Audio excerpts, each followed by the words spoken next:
नमस्कार दोस्तों, स्वागत है आपका हाउसला वाइब्स पर। आज हम एक जबरदस्त और प्रेरणादायक सीरीज की शुरुआत कर रहे हैं। बोलने का ऐसा तरीका कि लोग दीवाने हो जाएं। ये 100 एपिसोड की एक मास्टर सीरीज होगी और आज का पहला एपिसोड है बोलने की ताकत क्या होती है। इस पूरे एपिसोड में हम जानेंगे कि बोलना सिर्फ मुंह से शब्द निकालना नहीं है, ये एक कला है, एक ताकत है और आपकी पहचान भी है। पहला सवाल, क्या बोलना सबको आता है? आप सोच सकते हैं बोलना तो हर कोई जानता है, इसमें सीखने जैसा क्या है? लेकिन सच्चाई ये है कि हर कोई बोलता है, पर प्रभावी तरीके से बोलना हर किसी को नहीं आता।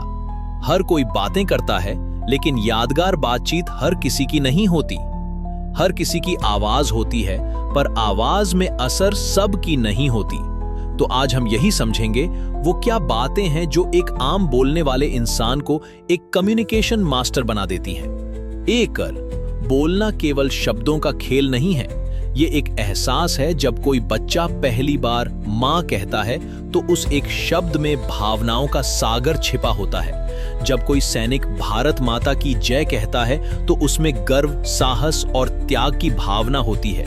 बोलना केवल शाब्दिक प्रक्रिया नहीं है, उसमें आपके विचार, भावनाएं और आपके जीवन के अनुभव भी झलकते हैं। उदाहरण, अगर कोई व्यक्ति कहता है मुझे तुम पर गर्व है और वही बात किसी और टोन में बिना भावना के कही जाए, मुझे तुम पर गर्व है, तो क्या फर्क नहीं पड़ेगा?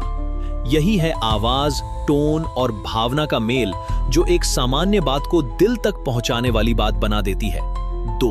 बोलने की ताकत का असर कहां-कहां होता है? बोलने की शक्ति सिर्फ भाषणों तक सीमित नहीं है, इसका असर हर जगह होता है। पढ़ाई में जो छात्र बोलना जानते हैं वो सवाल पूछने में, डिबेट करने में और समझाने में आगे रहते हैं। नौकरी में इंटरव्यू, मीटिंग, क्लाइंट, डील, हर जगह बोलने की कला सफलता दिला सकती है। रिश्तों में अच्छे शब्द सही समय पर बोले गए रिश्तों में मिठास भर सकते हैं। बिजनेस में प्रेजेंटेशन, सेल्स पिच, ग्राहक सेवा, सब कुछ बोलने से जुड़ा है। बोलना यानी अपने विचारों को दुनिया के सामने सशक्त रूप से प्रस्तुत करना। 3 शब्दों का चयन इक्वल आपकी सोच की गहराई। हम जो शब्द चुनते हैं वो हमारी सोच को दर्शाते हैं। एक ही बात को कई तरह से कहा जा सकता है, फर्क बस इतना है कि आप उसे कैसे कहते हैं। उदाहरण, तुम्हें ये काम नहीं आता, अगर तुम चाहो तो इस काम को और भी बेहतर कर सकते हो। दोनों का मतलब एक जैसा है, लेकिन असर एकदम अलग। पहला नकारात्मक है, दूसरा उत्साहवर्धक। सीख, शब्दों का चयन सोच समझकर करें, क्योंकि वही आपके विचारों को दिशा देते हैं। आपकी आवाज, आपका व्यक्तित्व, हर व्यक्ति की आवाज अलग होती है, ये उसकी पहचान होती है। लेकिन आपकी आवाज में आत्मविश्वास, सच्चाई और भावनाओं का मेल ना हो तो वह कमजोर लगती है। आवाज में बदलाव कैसे लाएं? पिच पर काम करें, न बहुत ऊंची न बहुत नीची। स्पीड संतुलित रखें, न बहुत तेज न बहुत धीमी। पॉजेज ले, जरूरी पॉइंट्स के बाद रुकें ताकि असर बढ़े। इमोशन दिखाएं, जो महसूस कर रहे हैं वहीं बोले। आपकी आवाज में अगर आत्मविश्वास और भावना हो तो आपके शब्द लोगों के दिलों में उतर जाते हैं। बॉडी लैंग्वेज का जादू, बोलते वक्त सिर्फ शब्द नहीं बल्कि आपकी बॉडी लैंग्वेज भी बहुत कुछ कहती है। क्या ध्यान दें? आई कांटेक्ट, सामने वाले की आंखों में देखकर बात करें। हाथों की हरकतें नेचुरल और सपोर्टिव हों। मुस्कान, ये आपकी ओपननेस दिखाती है। सीधा खड़े रहना आत्मविश्वास दिखाता है। कम्युनिकेशन, शब्द बोलता, आवाज बोलता, बॉडी लैंग्वेज। सुनना भी एक ताकत है। सिर्फ बोलना ही काफी नहीं होता, सुनना भी उतना ही जरूरी होता है। एक अच्छा वक्ता बनने के लिए पहले एक अच्छा श्रोता बनना पड़ता है। क्यों? जब आप सुनते हैं तो सामने वाला महसूस करता है कि उसकी बातों की कद्र हो रही है। सुनने से आपको सामने वाले की सोच, जरूरत और भावनाएं समझ में आती हैं। सीख, बोलने से पहले सुनना जरूरी है, तभी संवाद प्रभावी होता है। कहानियों की ताकत, स्टोरी टेलिंग की कला।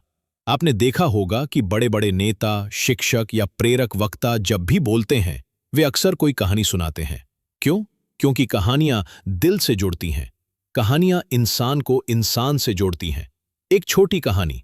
एक बार एक बच्चा अपनी माँ से बोला, माँ, मैं बड़ा होकर क्या बनूं?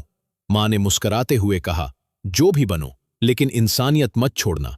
इस एक लाइन ने उस बच्चे की जिंदगी बदल दी। सीख।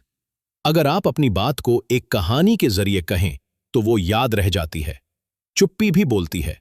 साइलेंस का जादू। बहुत बार ऐसा होता है कि हमें लगता है अगर हम रुक गए तो सामने वाला बोर हो जाएगा, लेकिन सच्चाई इसके उलट है। पॉज लेना एक कला है। ये सोचने का मौका देता है, सामने वाले को समझने का समय देता है, आपकी बात को असरदार बनाता है। सीख। हर शब्द के बीच थोड़ा ठहराव लाएं, इससे आपकी बात गूंजती है। बातचीत के दौरान सवाल पूछें। बोलना सिर्फ एक तरफा नहीं होना चाहिए। अगर आप चाहते हैं कि सामने वाला जुड़ाव महसूस करे तो सवाल पूछिए, जैसे, आप इस बारे में क्या सोचते हैं? आपका अनुभव क्या कहता है? जब आप किसी को सुनने का मौका देते हैं तो वे आपकी बात को और गंभीरता से लेते हैं। भावनात्मक जुड़ाव बनाएं, कनेक्ट बनाइए। बोलने की असली ताकत तब आती है जब आपकी बात सिर्फ कानों से नहीं, दिल से सुनी जाती है। कैसे? सामने वाले का नाम लेकर बुलाएं, मुस्कुराकर बात करें, एम्पैथी दिखाएं। याद रखिए,